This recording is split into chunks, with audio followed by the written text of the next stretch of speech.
Oh, ladies and gentlemen, welcome back to the Weekly Free podcast. Today I am joined with John, and as you can tell, Jack has had a great influence on me since he's been on the podcast. I'm lifting 100 kg dumbbells already, naturally. Mad. I know, right? Yeah. Look how easy I can lift this. I can even throw it. Do you want me to throw it? Please demonstrate. Okay. I don't know why that made me laugh so much. I can promise you, ladies and gentlemen, that I am okay. I am not hurt. No. In fact, pick that up just to demonstrate. See, even John can curl 100 kg, so what's your excuse now, guys? No, in all seriousness, that is a blow up 100 kg dumbbell. Oh! Yeah, I had to repay the favour. He returned. Yeah. No, that was like Chris Eubank in the third round against Conor Benn. But he recovered. In all seriousness, though, it is just a blow-up toy. It is just a blow-up toy. Yes, absolutely. So, no harm done at the end of the day, and well, your face is still attached onto your head. Yeah. And do you think I look better now I've been hit with the dumbbell? It's an improvement, isn't it? It's an improvement. An improvement. Anyway, so John, unfortunately we had a guest pull out, but we'll not get too much into that. Yes. But we thought we'd take, their loss. But we thought we'd take the perfect opportunity to just talk about how the podcast has been so far. Yes. Like, so how have you found it? Really positive experience, and I think especially it's helped develop my confidence. Yeah. It's I'd like to think that it's also helped me a little bit in what I'd like to do in the future. Yeah. Moving forward, because this wasn't something that I was, getting into the media side. I wasn't something that I was really considering until starting the podcast. And now I'm set on what I would like to do. Yeah. Moving forward in future with career aspirations and where I'd like to go with college and stuff. Yeah. So it's great, isn't it, John? Like absolutely, I feel top of the world. I'm glad that you feel that way too. So yeah, like we speaking of which, there's so much to dissect here, John. Yes. Who's your favourite guest?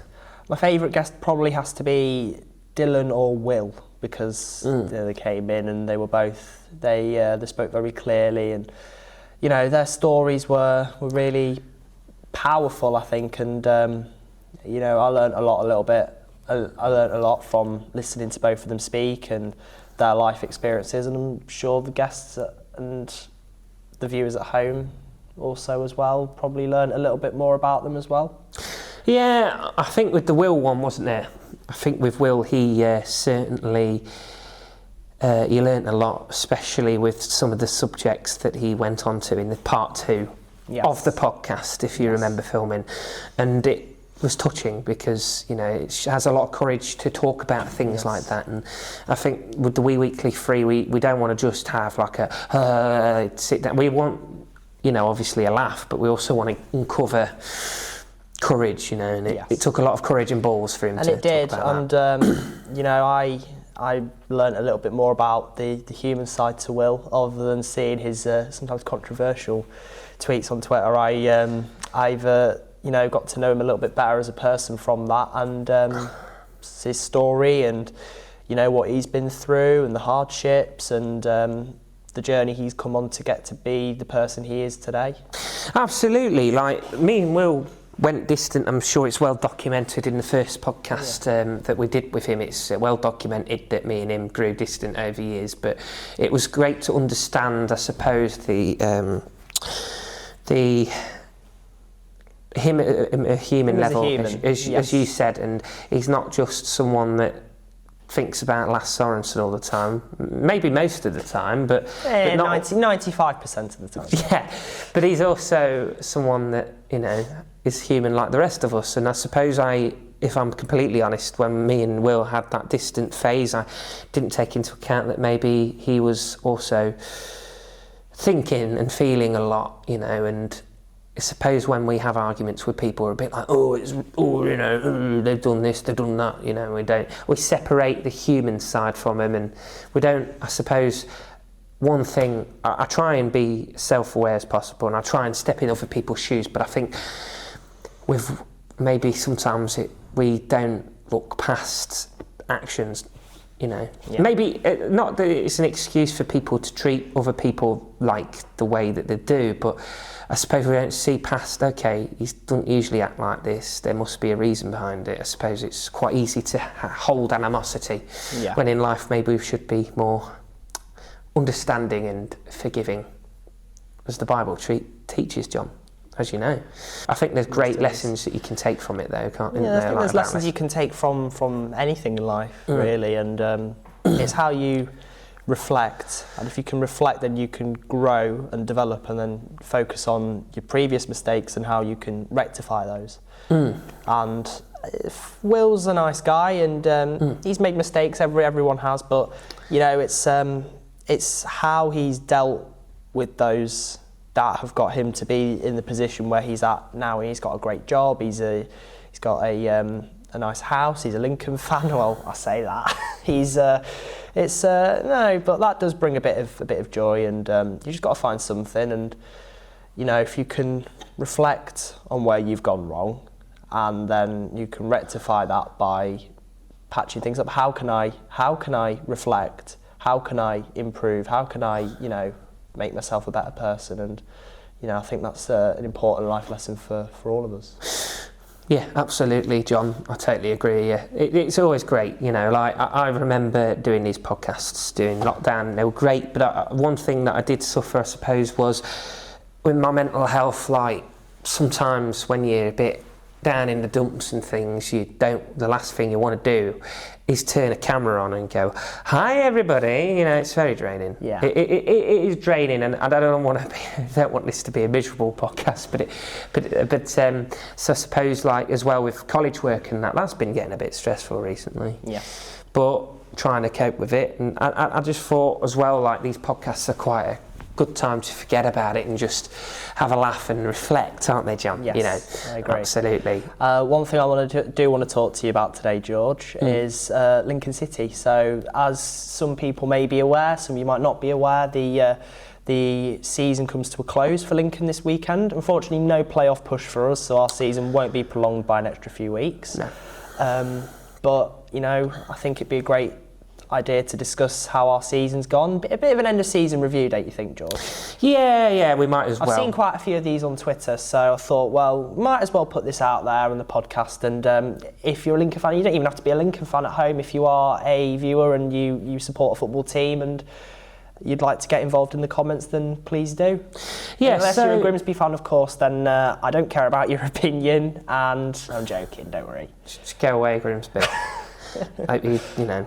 I hope they do. In all seriousness, I hope they do get promoted just so we can play them next season. Yeah, it'll be a good derby. We have a massive game against Wimbledon at the weekend. Yeah. Wimbledon fighting for playoffs themselves, and big 6-pointer. Can you say 6-pointer with the last one game to go? It would feel like to be fair, I mean, Wimbledon could drop out the playoffs. Grimsby could get into the playoffs. So doesn't it rely on the Colchester result as well? I suppose. I don't know who's 7th at the minute, but I'm not going to wish Grimsby well. In fact, up the Dons on Saturday, and please consign. I get a bit bored of the posh, and you know, Mansfield was great to see them come up and have that rivalry again. But I suppose I really would love to have a Grimsby, the Lincolnshire derby, in League One next season. That would actually it'd be great. That's what my opinion. But again, I'm not someone that sits here and says, I hope the rivals do well. I'm not someone that sits here and hopes that they, you know, get relegated and get folded. I don't think that any club should get folded. However, no. I do hope that every time we ever play them, hopefully we're more successful. Hopefully it's night and day, and hopefully everyone goes, wow, Lincoln's a way stronger and better and way more dominant club over Grimsby. That's all I want.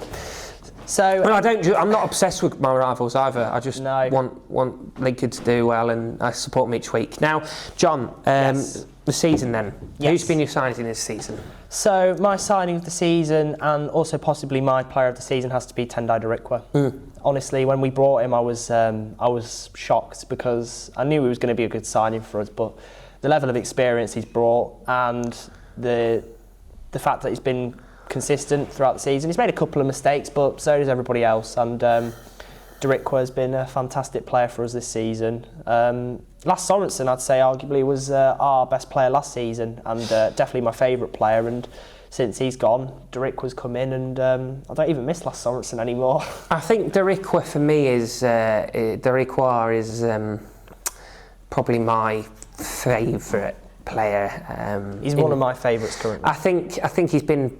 I would have said Pordy, but I think he's really let bygones be bygones. Unfortunately, in the last couple of games, is he even available for or going to play Pordy? Wrexham? Pordy O'Connor's potentially his final game for the football club. Well, it will be his final game. He's not renewing. We know this. I've seen people a bit conflicted on socials about whether or not he's our player of the season. I've seen some people say he's in the team of the season, but I wouldn't go that far. I think he's a very consistent defender. However, I don't think any of our players would get into the team of the season, honestly. I just think there's better players in that centre-back position who play for clubs higher up in the table. And that's not to say Pordy's a bad player, but I think it's a case of, well, he might need to step up to a higher club in order to be recognised. I think we've seen this with Lucas Jensen last season got, I think it was 19, 20 clean sheets. Yes, Best goalkeeper in the league, in my opinion. And I'd say so, and I think he proved that at Accrington, relegation Accrington. He got like 13 clean sheets in a relegation side. Zero recognition as well. I thought he was the best goalkeeper in the league last season.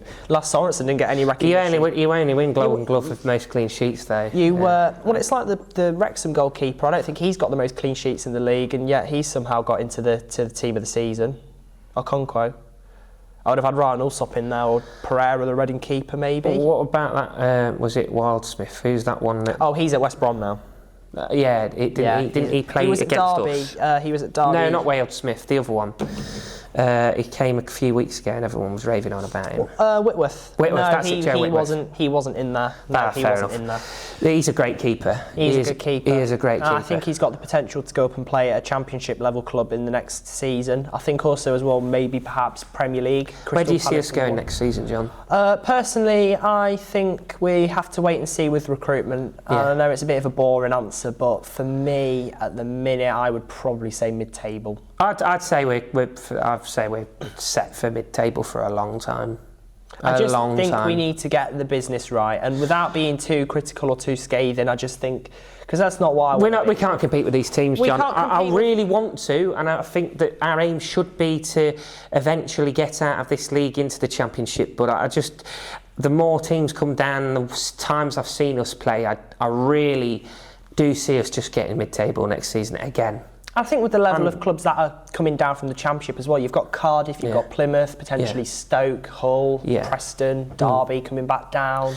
It's just not a good sign. Clubs coming up. Big clubs are going to come down, big clubs are going to go up all the time, but the amount of money that was spent in League One this season with Birmingham and other teams like Huddersfield, it's just ridiculous. Well, Lincoln can't compete. Lincoln have never had a £1 million signing, have they? It's funny because Huddersfield Town paid £3 million for Joe Taylor, and we could finish above them in the table this season. Joe Taylor's done nothing since he's gone to Huddersfield, and James Collins has come in and got about 11 goals now for us. Yeah, it's decent. It was a good bit smart piece of business. It's a very smart piece of business. In a way, like I know that I would have preferred to keep Joe Taylor, of course, but he's young and he'd have had a lot more money and a price tag on him.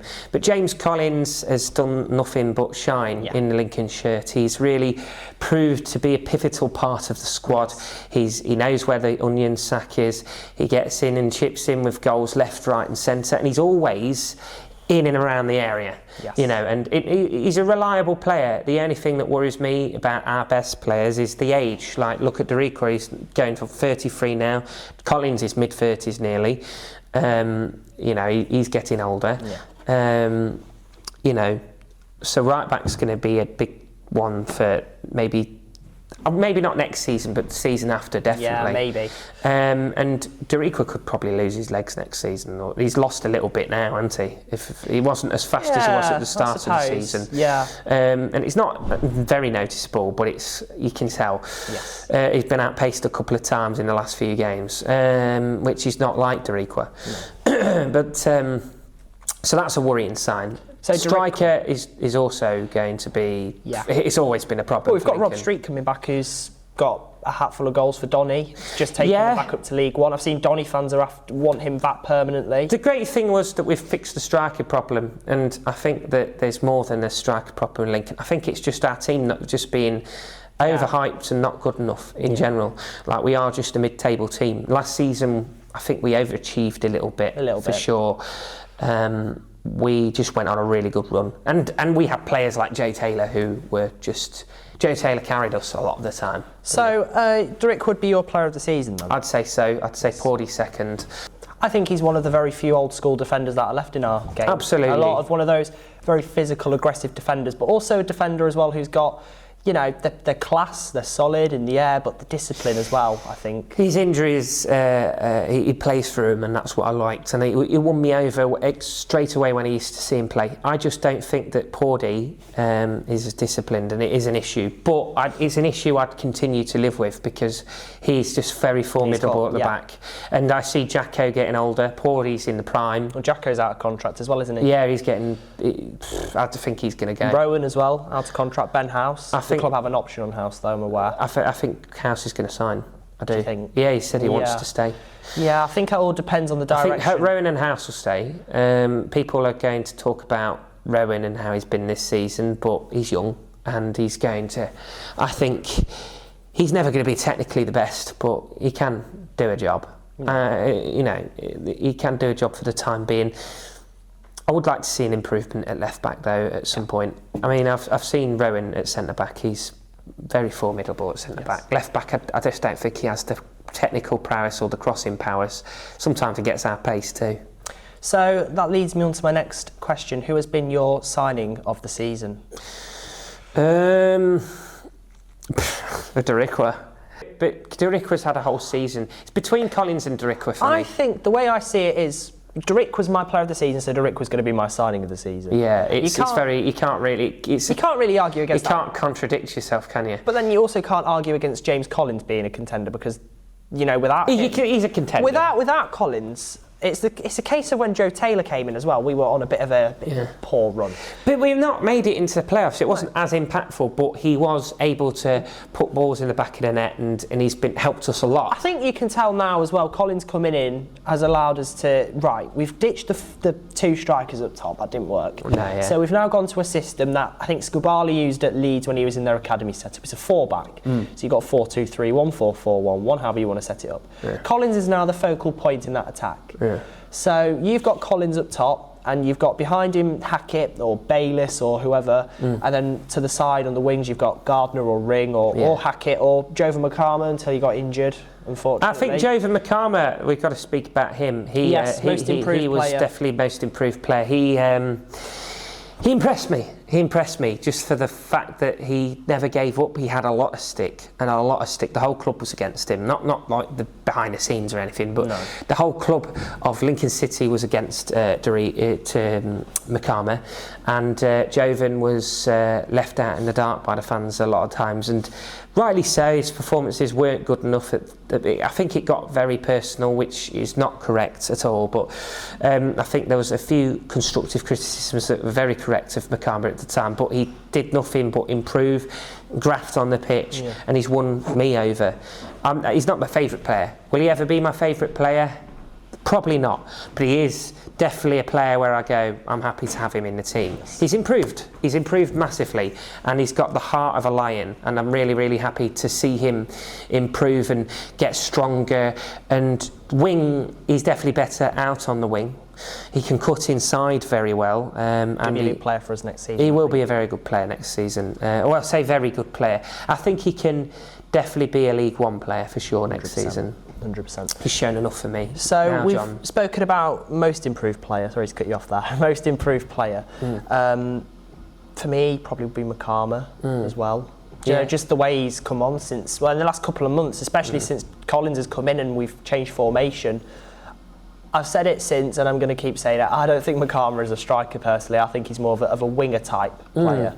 Because I think he's got something that a lot of other wingers don't in this league, and I think he's got physicality, and I think you see a lot of wingers that are small and probably they get pushed off the ball very easily, don't they? McCartney doesn't get pushed off the ball easily at all. He used to, but he's definitely grown some man strength, hasn't he? For sure, yes. You know, and that's definitely one of the things that I noticed with Jovan in particular. But the great thing about this, John, is that he's maturing as well. His attitude is it's always a great sign when a player, his attitude improves. Now, John, I did want to move on to the segment now. So we've done Lincoln City and about the players and things. You've predicted what we're going to do next season. Last question, is Skubala in or Skubala out? And I can't believe this is even being subject. I would say Skubala in. Obviously, yeah, I think there's been, and I'm not going to sit here and admit, right, I've been Skubala throughout, because there were times where I was very critical and I was in the out camp, but since the formation change and our last few results, I think, you know, we'll give him the benefit of the doubt, let him have another summer to build the team how he wants the team to be built next season. I think this season we all probably expected playoffs. Yeah, we did. Which was understandable, considering we came in off the back of a 17-game unbeaten run towards the end of last season. Also, as well, the momentum was growing. Skubala was going to have a full season, and I think now he's had a full season. I think we need to give him another summer to build the team how he wants to mould it. Yeah. And fingers crossed that next season we can maybe make a push for top six. I said at the start of the season that as long as we don't, if we can come 10th, 11th and play good football, and I'd be happy. And I think I'm a bit more satisfied now with some of our recent performances, for sure. Yeah, absolutely. I'm Skubala in because there was never anything that presented to me Skubala out. I mean, he won the game that was important. Well, he didn't lose the game that was important, and that was the Stevenage 0-0 game. I remember saying, if he don't win this, he can go. I'm getting fed up with this. But he drew that, and then the games were encouraging after that, and I felt that it showed great character from Skubala. He's shown good character. You might not disagree with his tactics. I don't at some times, but again, what do I know about football? You know, I'm just a fan. I'm just someone that sits here and does podcasts and goes to terraces and with my friends, you know, and I'm just a Lincoln City supporter through and through. But no, I think that Skubala deserves to stay because he's not, you know, we're safe. Like we were safe. We're never in any worry. If you look at our worst period of form, we've never been really below 10 points, 11 points above the relegation zone. We was always, for a vast majority of this season, it might have been different for maybe one or two games, we've been a vast majority of the season closer to the playoffs than we have relegation. So I don't understand why. I do understand expectation rises, but we've never really been in a situation where you go, he's got to go direly. And I think it's been one of the strangest. It's been a strange season, hasn't it? It's been one of the strangest. Very strange. It's definitely been one of the strangest ones, cases of where a manager's been thrown under the bus. But he did warrant it at times, don't get me wrong, but I think he did get too much stick. But no, there's pros and cons to Skubala ball, but I don't think, what I'm trying to say is there's never anything too perverse to have him leave, for sure. Now, John, I would like to, you know, I'm sure the fans that don't like Lincoln City are bored to death now. Hence, Apologies. but especially the Grimsby ones. But I've written a few questions down. It's a good point, actually, George. Are there any Grimsby fans that we are aware of that watch the podcast? Because you have a friend that's Grimsby. I have a friend who's a Grimsby fan, but he's never openly told me he's watched. No, I don't have any friends that are Grimsby fans. I mean, I have someone on my course who is a very, very good producer, going to be destined for big things, film producer Evan Dawson. I really like Evan Dawson, but I can't endorse him being a Grimsby fan. I see what you've done there. So, see what you've done there. You know, that's just it, isn't it? He's going to be a very good film producer and director when he's older, for sure. If he achieves what he does and works hard, he'll do it because he's got the talent and he's got the passion for films, and that's what I like about Evan. I mean, I never really had a chance to really speak to him much, if not at all, after he first joined, but I have a lot of respect for him. I think his work ethic is fabulous, one of the best I've seen.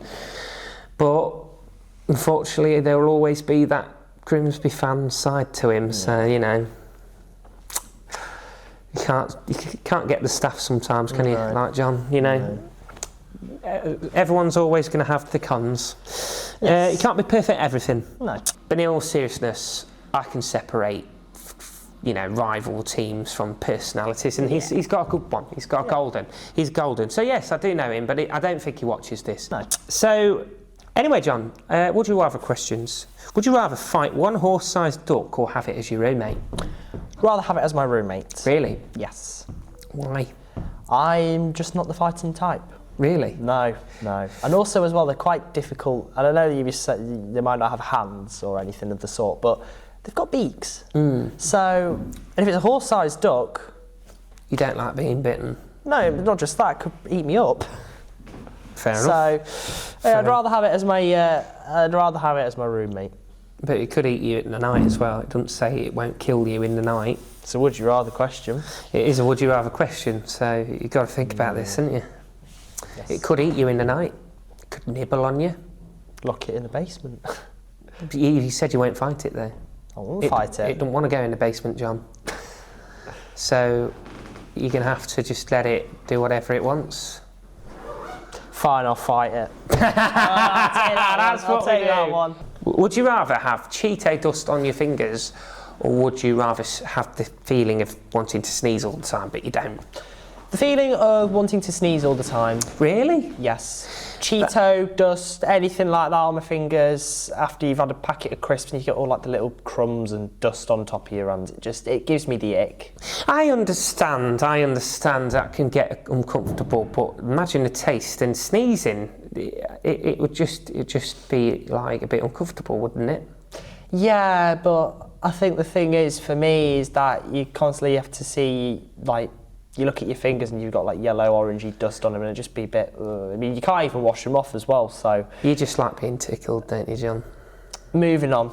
You just like being tickled. Swiftly moving on. That is not what I said, George. You are putting words into my mouth. This tickles, doesn't it? So you like being tickled by sneezing, wanting to sneeze. Technically. I did say this was going to be meme material. Meme material, yeah. Would you rather have loudly sing everything you say, or constantly speak in rhymes, or like Dr. Zeus? I would rather probably... That's a difficult one, that. I get sick of hearing my own voice if I rumble on too much. Do you? So I think... And I can't sing, so I would probably have to go with the last one. Would you be able to would you be able to display like what you'd sound like if you sung every word? Just give us a sentence. No, I can't. Why not? I can't do that. Oh, John. So, John, so we were speaking about the things and that. I just wanted to say that this podcast has been really, really good and things. And thank you very much, everyone, for watching. I hope that you enjoyed this episode. Carl actually was our videographer today, so he tended the camera. So thank you very much for watching, guys. Take care.